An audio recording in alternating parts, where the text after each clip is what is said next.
Hi friends. நம்ம வந்து இப்போ இன்னொரு மேட்ச் ரிவ்யூவோட வந்திருக்கோம்.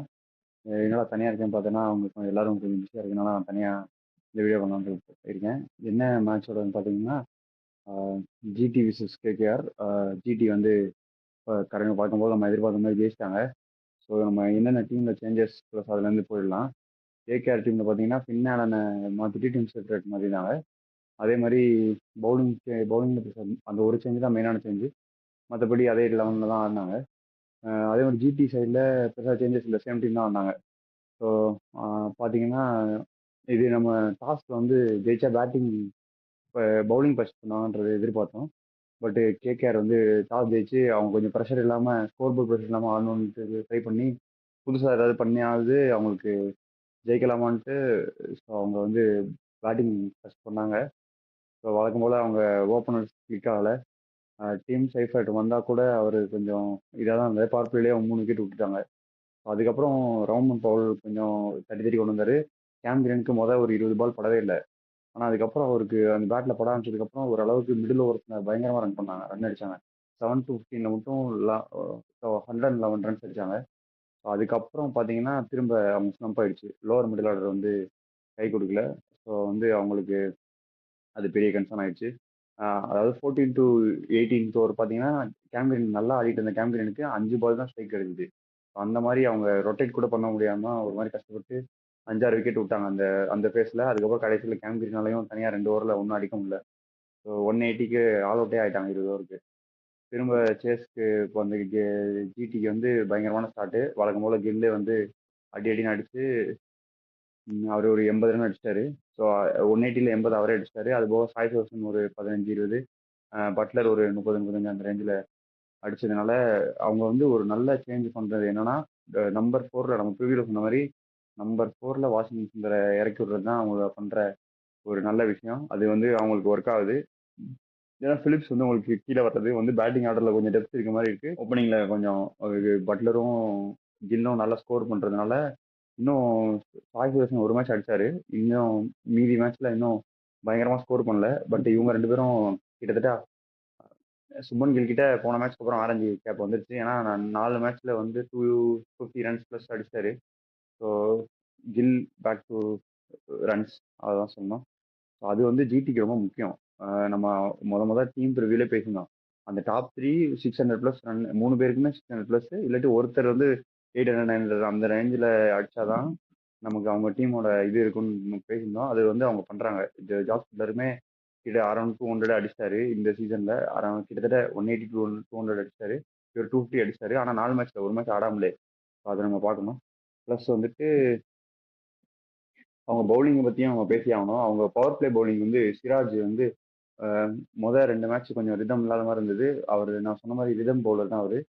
ஸோ அவர் வந்து இப்போ கொஞ்சம் ரிதம் பவுலிங் ரன் அப் எல்லாமே வந்ததுனால அவர் வந்து நேற்று 4 ஓவர் போட்டு கடைசி ஒரு 4வது ஓவரில் கடைசி பால் 6 போனால் கூட 4 ஓவருக்கு 23 ரன்னு அந்த மாதிரி முடிச்சிட்டாரு. ஸோ அவங்க பவர் பிளே பவுலிங்கும் ஷார்ட் ஆயிடுச்சு.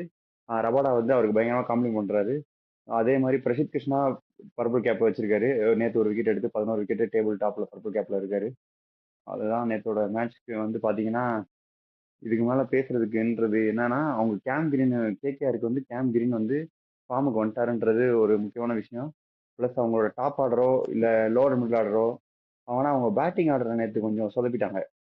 ஸோ அவங்க வந்து பேட்டிங் ஆர்டரில் வந்து நேற்று ரிங்கு சிங் இறக்க வேண்டிய இடத்துல அனுகுல் ராய் இறக்கி விட்டாங்க. அது ஒரு மிஸ்டேக்காக நான் பார்க்குறேன்.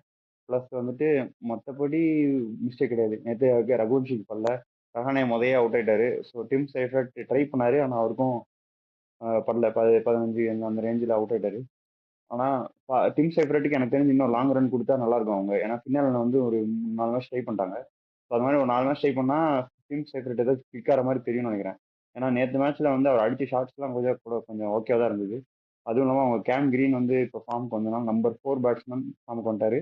So number 5 Powell, number 6 Rinku Singh ஆடணும் அவங்க. 14வது ஓவர் 13வது ஓவர்னு நினைக்கிறேன் அவர் ரவுமன் பால் அவுட் ஆகுது. அந்த டயத்தில் ரிங்கு சிங் இறக்கி விட்டுருந்தாங்கன்னா ரிங்கு சிங் இன்னும் கொஞ்சம் இது பண்ணி ஆடி உங்களுக்கு வந்து பார்த்தீங்கன்னா கேம் கிரீனோட கம்பெனி கொடுத்து இன்னும் கொஞ்சம் டோட்டல் 200+ போட்டுருந்தாங்கன்னா ஸ்கோர் போர்ட் ப்ரெஷர் இருந்திருக்கும் ஜிடிக்கு. 180ங்கிறது அகமதாபாத் பிச்சில் வந்து பெருசாக ஸ்கோர் போர்ட் ப்ரெஷர் இல்லை. அப்படின்னா கூட அவங்க ஸ்பின் பின்ஸ் வச்சு கொஞ்சம் கட்டுப்படுத்தி இது பண்ணி 19th ஓவர் வரைக்கும் மேட்ச் எடுத்துட்டு போயிட்டாங்க. அந்த அனுப்புல் ராய் வந்து ஒரு வந்து சாய் சுதர்ஷன் இருக்கும்போது கொடுத்தது வந்து ஒரு கட்சி மூவ் தான். ஒர்க் ஆயிருந்தா ஓகே. பட் சாய் சுதர்ஷன் வந்து அந்த ஓவரில் 2 சிக்ஸு, கில்லு ஒரு சிக்ஸ் அடிச்சு ஓவரில் 20 ரன் அடிச்சிட்டாங்க. அவங்க அப்போ கூட 3 ஓவர் 37 டீசெண்டாக முடிச்சிட்டாரு. பட் ஓவரில் 20 போயிட்டு அடுத்த 2 ஓவர் 17ன்றது ஓகே தான். அதான் அவங்களுக்கு வந்து அந்த ஃபிஃப்த் பவுலிங் ஆப்ஷன் ஏதாவது ஒன்று பண்ணி கரெக்ட் பண்ணணும். ப்ளஸ் பத்தீரனா நெக்ஸ்ட் மேட்ச்ல இருந்து அவைலபிள்னு சொல்லியிருக்காங்க. அவர் வந்துட்டா கூட இது கொஞ்சம் ஓகேவா தான் இருக்கும்னு நினைக்கிறேன்.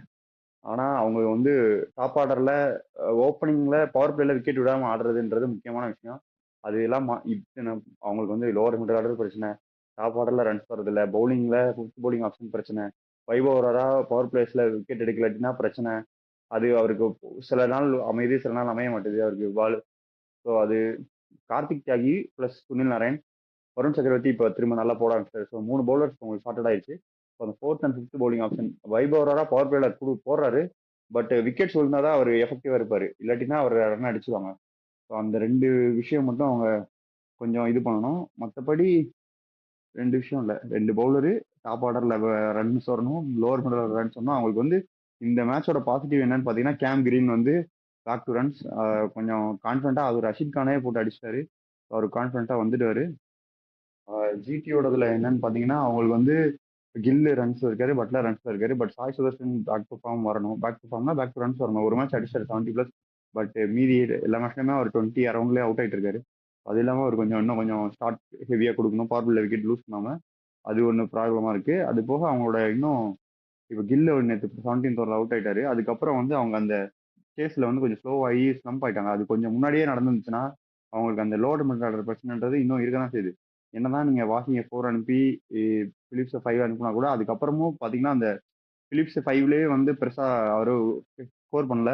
அதுவும் இல்லாமல் ரமன்தீப்போட அந்த ஸ்லோவர் ஷார்ட் பால்ல வந்து நேற்று அது தேவையில்லாத ரேஷ் ஷாட் தான் ஆடி அவுட் ஆனாரு. ஸோ அந்த பிரச்சனைலாம் இருக்கு. ஸோ 2 டீமுக்கிட்டையுமே கொஞ்சம் பிரச்சனைகள் இருக்கு. பட் ஆன் தி இந்த இந்த கேம் பார்த்தீங்கன்னா ஜிடி வந்து அப்பர் ஹேண்ட்ல இருந்துட்டு அவங்க கரெக்டாக சூஸ் பண்ணி ஜெயிச்சிட்டாங்க. 2 பாயிண்ட் நம்ம எல்லாரும் ப்ரெடிக்ட் பண்ண மாதிரி ஜிடி ஜெயிச்சு 2 பாயிண்ட் எடுத்துட்டாங்க. அதே மாதிரி சுமன் கில் ஆரஞ்சு கேப் வாங்கிட்டாரு. பிரதீப் கிருஷ்ணா பர்பிள் கேப்பை கண்டினியூ பண்றாரு. ஸோ அவ்வளோதான் இந்த மேட்சை பொறுத்த வரைக்கும். அடுத்த மேட்ச்ல உங்களை வந்து அடுத்து ஒரு ப்ரிவியூவில் சந்திக்கிறேன். அது வரைக்கும் பாய் பாய். ஊர் சுத்தி பயவுல நினைச்சா நாங்கெல்லாம் வயிறு நிறைய சாப்பிடணும், வஞ்சனம் இல்லாம உழைக்கணும். ஆஹா, அருமையான பாலிசி. Keep it